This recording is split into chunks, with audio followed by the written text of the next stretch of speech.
Bugün Reportyorların Azadlıq və Təhlükəsizlik İnstitutunun mətbuat mərkəzində Azərbaycan Gənc Tərcüməçiləri Assosiasiyası yerli tərcüməçilər üçün hazırlanmış ilk davranış kodeksinin, vətəndaş cəmiyyətinə dəstək layihəsinin və yerli mətbuatın gündəlik ingilis dili icmalını yayımlayan pressaz.com saytının təqdimatını keçirib. Qurumun sədri İsmail Cəbrayılov qeyd edib ki, bu Azərbaycanda gənc tərcüməçilər üçün ilk kodeksdir.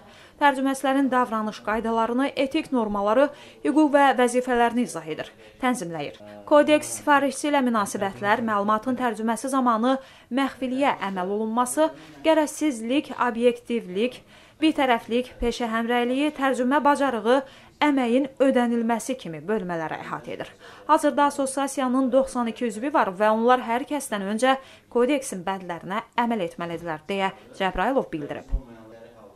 Müddətsiz vətəndaş cəmiyyətinə dəstək layihəsinin başlanmasını elan edən İsmail Cəbrayılov, layihə çərçivəsində müraciət əsasında vətəndaş cəmiyyəti qurumlarına, o cümlədən ehtiyacı olan qeyri-hökumət təşkilatlarına və gənclər təşkilatlarına Azərbaycan Gənc Tərcüməçilər Assosiasiyasının könüllülərinin ödənişsiz tərcümə xidmətləri göstərəcəyini deyib.